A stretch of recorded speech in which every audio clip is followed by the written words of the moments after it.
sun rays, and on we'll go, through the wastelands, through the highways, and on we'll go.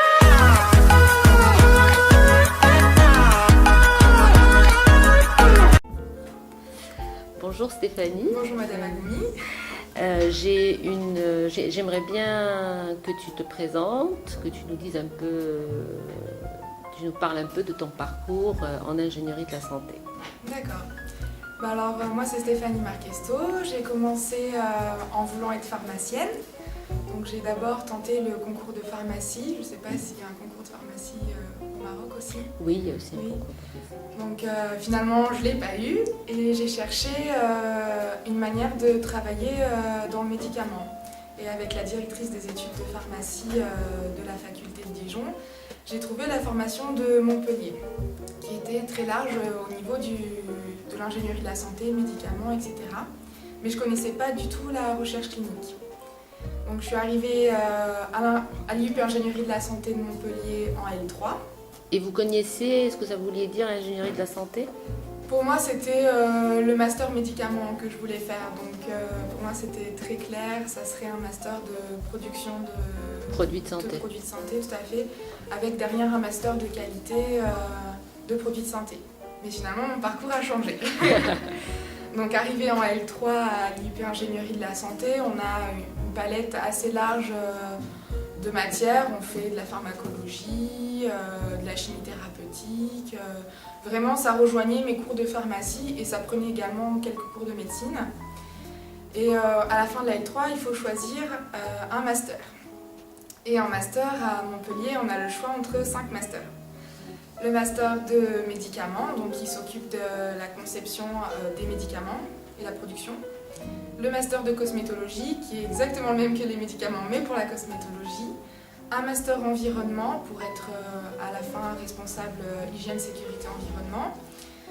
Un master de biotechnologie et un master de recherche clinique.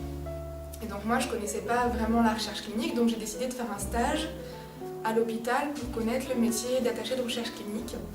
Donc c'était un stage en oncologie pédiatrique. C'était vraiment un stage très très intéressant et qui m'a confirmé dans le choix de finalement changer de parcours et de faire de la recherche clinique.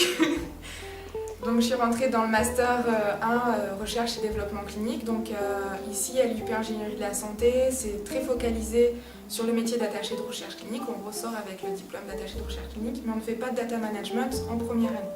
Juste de l'initiation. Un peu d'initiation, voilà, juste avec vous. Et suite à cette formation en Master 1, on nous demande de choisir entre un Master de coordination des essais cliniques ou un Master de Data Management. Donc j'ai choisi le Data Management un peu par hasard, parce que je ne connaissais pas du tout, on ne se rend pas compte du tout de qu'est-ce que c'est, même si on nous l'a expliqué, tant qu'on n'y a pas mis le nez dedans, quoi. C'est vraiment particulier, mais c'est comme pour attacher de recherche clinique, on a beau nous expliquer comment fonctionne le métier, qu'est-ce qu'on fait exactement, tant qu'on n'a pas mis le nez dedans et qu'on n'a pas fait des activités, on ne peut pas savoir. Et donc en M1, j'avais fait un stage dans un organisme de sous-traitance, donc une CRO à Dijon, en tant qu'attaché de recherche clinique, et c'était vraiment, pendant 5 mois, c'était vraiment très très intéressant. Et j'ai pu pendant ce stage assister à 2 jours avec des data managers pour un peu voir ce qu'ils faisaient. Mais même là, vu que je n'étais pas dans l'outil, je ne pouvais pas vraiment comprendre la portée du métier. Tout à fait. Voilà, et donc là je suis en master de data management à l'IUP Ingénierie de la santé. Et l'étude de cas vous a apporté davantage? Alors l'étude de cas, oui, elle apporte beaucoup parce qu'on est vraiment dans l'outil, un des outils qui existe pour le data management. Et on est en équipe, on a le travail d'équipe, on voit cette notion de travail d'équipe vraiment puisqu'on est non-stop avec les mêmes personnes dans le même groupe à avoir le même objectif. Et on réfléchit à toutes les phases du développement de la base de données, le design, la conception du plan de validation, la réalisation. Donc on faisait un peu de programmation, même si c'est plus tellement une partie du métier en laboratoire, on ne programme plus tellement, mais on le fait pendant l'étude de cas parce que Si on veut pouvoir coordonner des programmeurs, il faut quand même savoir ce qu'on peut faire ou non. Donc là, nous en ce moment, on en est à la programmation et après, on verra bien comment on évolue avec la gestion du retour des queries de l'investigateur. Et qu'est-ce que vous en concluez? C'est un métier plus de management ou un métier plus technique? Ou les deux? C'est les deux. Voilà. Complètement les deux. C'est vrai qu'on se dit au début que c'est un métier plus technique, parce qu'il faut quand même avoir une bonne connaissance de l'outil, savoir le gérer, etc. Mais si on n'a pas la notion de management, on ne peut pas complètement être opérationnel dans la technique. Parce qu'il faut savoir manager une équipe pour pouvoir vérifier comment ça se passe. C'est vraiment un métier de communication. On a besoin de réunions pour avancer entre les différentes parties. C'est pas un métier où on est juste entre data managers. On est en contact avec les attachés de recherche clinique, avec les médecins via les attachés de recherche clinique, avec les biostatisticiens, les médecins du laboratoire qui nous disent si c'est possible ou pas cliniquement parlant, qui relient aussi certains listings pour vérifier qu'il n'y a pas eu de soucis de différence entre les deux données, celle qu'il y a dans la base de données et celle qu'il y a sur le CRF. Donc non, il faut vraiment avoir une vision large. Une vision large, oui. Et une très bonne communication, Oui. comme vous l'avez dit. C'est vrai. Merci beaucoup Stéphanie. Je voudrais que tu nous parles de tes collègues des autres masters et surtout de la plus-value du master que tu voulais faire au départ. Master de Conception et production de produits de santé avec l'option cosméto. Alors, je pense que c'est quand même très différent comme master. Alors, on a une base commune. En premier semestre, on est en commun, donc on a vraiment... en Master 1, pour avoir une connaissance globale, on a des cours sur chaque partie, chaque master. Et au deuxième semestre, on se spécialise dans notre option. Et donc, en ce qui concerne le médicament, la conception et la production, moi je trouve que c'est très intéressant de réfléchir à cette notion, etc. Mais je pense que je suis mieux en recherche clinique. Après, ça dépend des gens, de ce qu'ils veulent vraiment faire, s'ils veulent plus être... parce que le master de médicaments peut amener à la recherche, comme il peut amener au post-marketing. C'est vraiment plus large peut-être. Tout à fait. Plus large que la recherche clinique. Mais c'est peut-être aussi plus spécialisé, on va dire. C'est vraiment, on va choisir un point dans le médicament et on s'y tient, on s'y cantonne, alors que dans la recherche clinique, c'est quand même très large. On peut évoluer en tant que chef de projet à terme, avec le médicament aussi bien sûr, hein, mais enfin, je pense que c'est différent, ça dépend des caractères des gens. Mais c'est bien aussi, moi j'ai beaucoup apprécié les TP de médicaments et de cosméto. De formulation. Oui. Et pour la cosméto et la plus-value de l'université de Montpellier concernant la cosméto, tu peux nous en parler un petit peu? Alors en cosmétologie, en Master 1, ils ont, au deuxième semestre, ils ont la possibilité de participer à un concours. Donc c'est un concours d'innovation et c'est national. Donc toutes les universités peuvent y participer. Et donc ça fait 2 ou 3 ans que ce concours existe.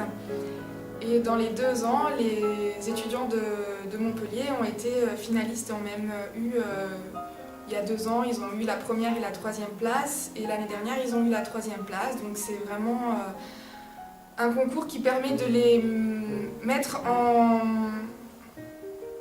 conditions réelles, parce qu'ils sont vraiment, comme pour nous en data management, ils sont avec un objectif, ils ont un thème, ils doivent tout faire de A à Z, le présenter à des professionnels, et après c'est les professionnels qui de toutes les facultés en récupèrent et les 5, industriels. Et les industriels, tout à fait, récupèrent 5 dossiers qui sont finalistes et qui vont le présenter donc dans une ville avec un jury d'industriels qui vont choisir les 3 meilleurs sur les 5 qui ont été sélectionnés.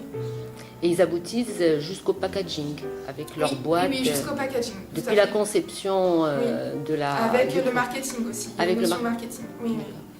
Et après, donc je sais que les finalistes de cette année, leur projet allait être présenté au congrès annuel de cosmétologie, devant tous les professionnels de la cosmétologie. Donc c'est quand même Très un intéressant. bon pas en avant dans le milieu professionnel. Merci beaucoup Stéphanie. De rien. Bonjour Jérémy. Bonjour. Je voudrais te poser quelques petites questions par rapport à ton parcours. Si tu peux d'abord te présenter et nous parler un peu de ton parcours au niveau de l'ingénierie de la santé. D'accord. Donc moi c'est Jérémy Mambrini. J'ai commencé pas du tout dans la recherche clinique. À la base j'ai fait une licence de chimie à l'université Paris-Sud 11 à Orsay.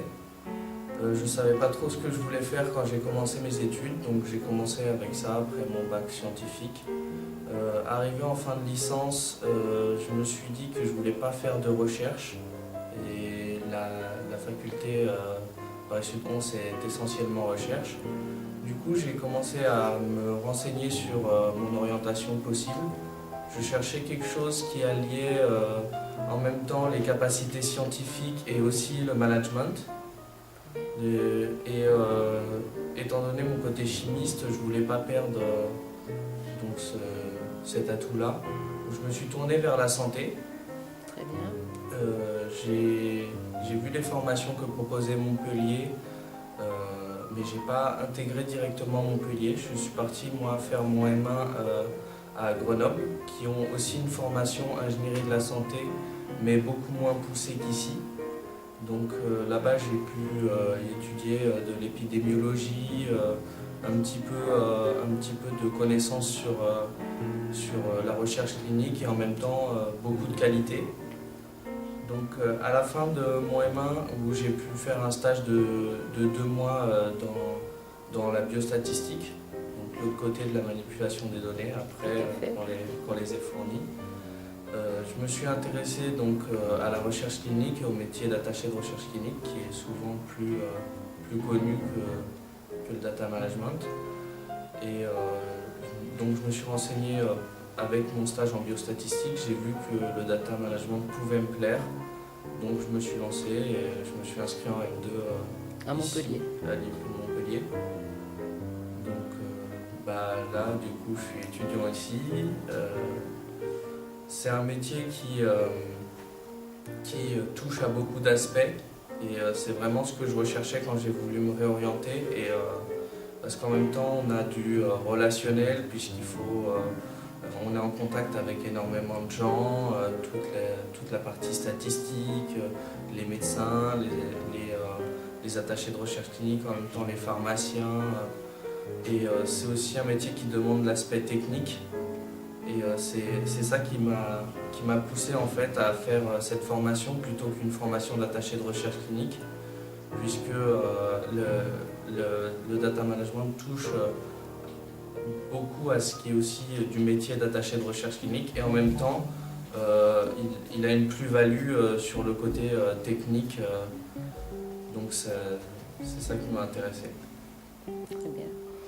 Et donc maintenant que vous avez fait l'étude de cas, vous arrivez à mieux percevoir ce métier. Vous allez aller en stage dans pas longtemps, à partir de début avril.